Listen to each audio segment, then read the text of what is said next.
سب سے پہلے جب آپ پوری شرائط پوری کر لی تو قبلہ رخ ہو کر سب سے پہلے جب ہم تکبیر تحریمہ کہیں گے یہ رکن ہے، اور اس کے ساتھ رفع الیدین کریں گے، ہاتھ اٹھائیں گے، دونوں ہاتھ. دو طریقے ہیں اس میں، اس کو دو طریقے، ایک ہی عمل کے دو طریقے ہیں، تو اس کو تعارض نہیں کہتے. کئی لوگ جہالت کی بنا پر ان چیزوں کو الجھانے کی کوشش کرتے ہیں.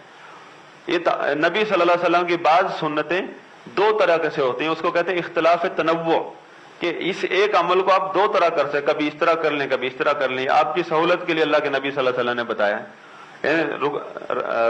کندھوں تک اٹھا لیں یہ بھی ثابت ہے، کانوں تک اٹھا لیں یہ بھی ثابت ہے. یہ طریقہ صحیح نہیں ہے، کانوں سے لگانا یا یوں کرنا تو یہ صحیح نہیں ہے. کندھوں تک یا کانوں تک اٹھا لیں، اللہ اکبر، اور دائیں ہاتھ کو بائیں بازو پر رکھنا، یہ سنت ہے. یعنی دائیں ہاتھ کو بائیں بازو پر رکھنا ہے اور اس کو سینے پر رکھنا ہے، سینے پر رکھنا ہے. اور رکھنے کا طریقہ یہ ہے کہ دایاں ہاتھ جو نبی صلی اللہ علیہ وسلم کا کیفیت ثابت ہے.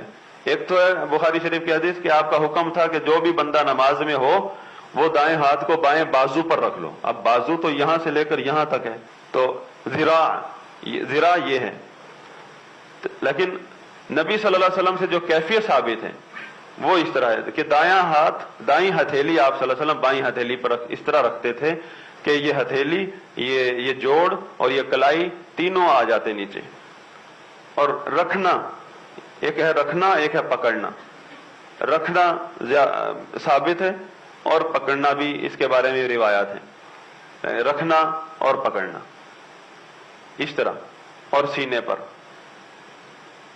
اگلا رکن ہے، آپ نے رکوع میں جانا ہے. رکوع رکن ہے.